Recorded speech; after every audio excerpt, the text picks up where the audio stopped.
I'm Phoebe Chongchua. The San Diego Fine Arts Society and Art Pulse TV congratulate this year's Art Awards winners.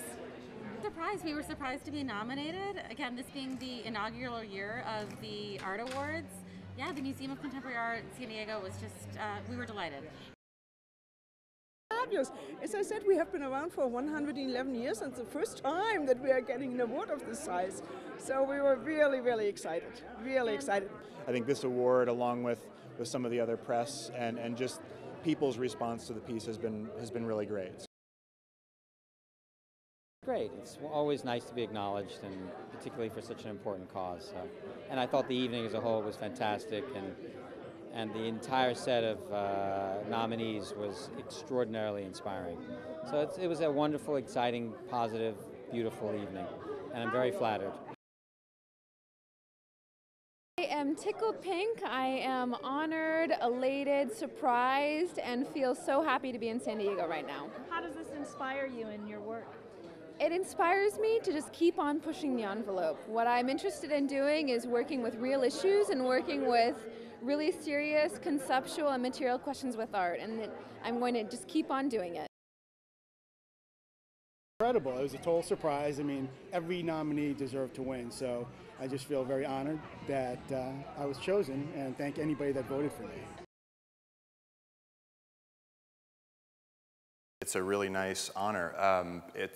People seem to have responded to this piece really well. It's an installation sculpture. The books are rendered useless. It was a pretty involved process over the summer the trial and error to actually make it work. A keystoning effect here, but it's just being done within the flatness of the row. Right now, I mean, you can see it move. I mean, it's like a solid, that's why it's named John Henry. Who is the legend of the strongest man ever to live. And he challenges, it's the Industrial Revolution metaphor where he challenges the steam drill to a race, and he wins the race. That's why we had to have it roped off, because the piece is really, actually physically very dangerous. If all I would have to do right here is just kick that, and the whole thing would come down. Because it's a library, there's a bit of poetry, I think, in the connection of the subject matter. I've been working on the same body of work for the last 10 years, and this is part of that. Aesthetically, it's so different. Sometimes it can be a risk when you take on something that, in other people's view, is just completely different. I've never done anything like this before. But putting books under pressure, putting books on the shelf, rendering them useless, I think there's a lot of potential for people to read a lot into the piece. I was very honored, of course, and it was a big surprise. I was flattered, and it's always nice to receive acknowledgement for things that you do. My hope is that it has positive impact for the museum. Well, a few years ago, I decided that I wanted my complete focus philanthropically to be children-related. I felt like, and I still do, of course, that the children are the most vulnerable, the most innocent, and have the most potential of any group in our society. And so I decided to focus all of my efforts on children-related philanthropy. And so the Children's Museum is one of those. For me, it's a little bit more lighthearted, a little bit more pleasurable, perhaps, than some of the others that respond to terrible deprivation or abuse that I'm also involved with. This is a lighter, more positive effort, but also one that, in my opinion, is extremely important, especially given the economic times where so many school districts are having to cut back on their art and art-related budgets. And so the new Children's Museum can serve a function in a way to be kind of like an outsourced art department. Giving back, being involved, improving a society, improving a community, contributing to a community is deeply gratifying. It completes one, I think. I have always had a lot of different interests, but at a certain point I decided that I would commit myself to art. As everybody who does it knows, it is not an easy path. But the truth is that I do it because I couldn't do anything else. And art can serve a function that nothing else can.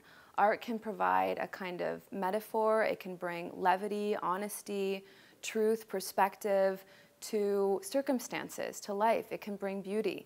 And what I aspire to is to generate work that can speak to the world around us and that can offer a distinct lens and hope to open up questions. My background was in anthropology, psychology, writing, and fine arts. My training in visual arts was specifically in drawing, printmaking, and painting. So what this piece is it's an engraving on a kitchen table. This is part of a series that is about disaster, the relationship between interior life and natural disaster. So it is an engraving on a Formica table, which is making reference to the contradiction in natural disaster and the contradiction in Formica, which is a cheap, brittle laminate pretending to be something of weight and substance. It's a tremendous honor for us. It's very humbling, and it's to be recognized by the San Diego Fine Arts Society and have our kids' work honored like that, and the work that we're doing with the kids.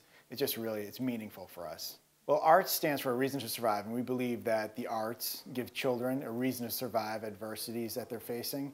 And so we use the arts to create positive change in the lives of children and the communities they live in.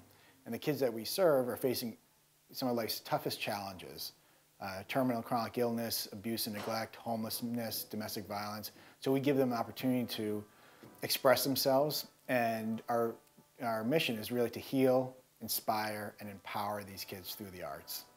July of 2001, so we're just coming up on our 9-year anniversary. When I was 18, the same age as many of the kids that we serve, my mother and my sister were both diagnosed with cancer within about 2 months of each other. And I used to go up to my bedroom every day, which is where I had my art studio set up, close the door, put on music, and paint. And that gave me a reason to survive. So I dedicated my life to paying that forward and giving the same opportunity to kids in our community. Well, my hope is it's a small dream. It's to heal the children of the world through art.